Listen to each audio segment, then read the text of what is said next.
మా ఫ్రెండ్కి డయాబెటీస్ ఉన్నది డాక్టర్. ఫ్రూట్స్ వద్దురా బంద్ చేయంటే ఇంటలేడు. నీ మొహం. Fruits are healthy, but type and portion matter. నేను ఏం చెప్పినా తప్పే మీకు ఇంకా. నువ్వు కనిపిస్తే చాలు బయట నా పేషెంట్స్ అందరూ పారిపోతున్నారంట. Apple, guava, orange, papaya, pomegranate, banana ఇలాంటి ఫ్రూట్స్లో గ్లైసిమిక్ ఇండెక్స్ రిలేటివ్లీ తక్కువ అండ్ వీటితో వచ్చే యాంటీఆక్సిడెంట్స్ అండ్ న్యూట్రియంట్స్ చాలా ఎక్కువ. సో రోజు 1 or 2 whole fruits or a small mix fruit bowl తినడం చాలా మంచిది. ఎప్పుడైనా whole fruit is always better. Crush చేస్తే కొన్ని న్యూట్రియంట్స్ ఆర్ యాంటీఆక్సిడెంట్స్ పోయే అవకాశం ఉంటుంది. తినకూడని ఫ్రూట్స్ కూడా ఏమైనా ఉంటాయా?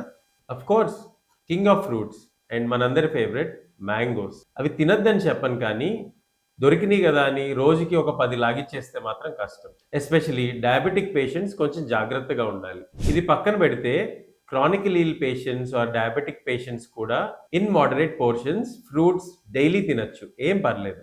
నేను చెప్పింది కూడా అదే కదా. మామిడి పళ్ళు తినద్దనే ఇప్పుడు మా ఫ్రెండ్కి.